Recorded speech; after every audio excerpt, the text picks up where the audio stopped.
Why can't it be good?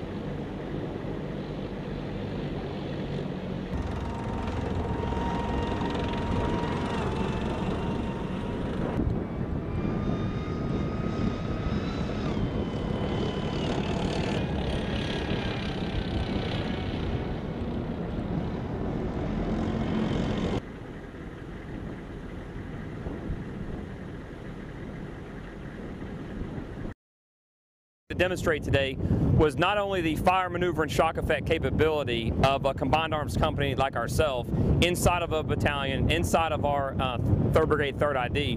We're able to bring in assets outside of that unit as well, especially including with our JTACs, controlling our fixed wing assets. We're able to have rotary wing assets come in from outside this brigade, and also demonstrate several key vehicles we have here: our Bradley fighting vehicle, our assault breaching vehicle, the M1 Abrams tank, and show how when those vehicles, when that combat power is synchronized, that's the effects we can get. Breaching is one of the most dangerous operations an Army unit can do, and it requires several key elements. One, we absolutely have to have suppression, we have to have obscuration, we have to have security, we have to have reduction, and we have to have a violent assault.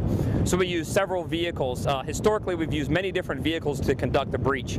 Here, we're able to utilize the assault breaching vehicle, and it can fill several key roles for us. So what we want to do is what we did today. We provide suppression with our indirect fires. We provide that with our tank main gun rounds, our Bradley 25mm, our machine guns as well. We obscure with smoke. Today that was delivered with field artillery. We add that capability with mortar rounds as well, and even our own tracks can provide their own smoke for obscuration. We also have to have, and of course suppression also includes our 155mm field artillery and our 120mm mortar rounds as well. So if we can synchronize all those assets, mix in some rotary wing, mixed in some fixed wing aircraft, we can conduct a successful breach with the fewest amount of casualties possible. In the profession of arms, the weapons always change. This brotherhood does not. You know, we can call it a brotherhood, a sisterhood. This family of war fighting doesn't change. So what we saw today was a synchronization of soldiers, a synchronization of war fighters. Whether we're on this equipment here, whether they were in the sky, we can see that synchronization, and they came together to deliver a tremendous amount of combat power on the battlefield. Soldiers did a fantastic job today. What we saw out here was a payoff of hours and hours and hours of rehearsals at the brigade level, the battalion level, the company level, and the platoon level. And so we really got to see how we can take, plan an operation this big, bring that down to the individual soldiers. We saw their motivation out there today. I heard them on the net. We saw the professionalism, and they did an outstanding mission. So it was a great success for us, all the way from our lowest private up to the full colonel we have in command of our brigade. And I think the key aspect to take away from it was our ability to demonstrate a combined arms maneuver live fire for our Kuwaiti counterparts that we partner with on a daily basis.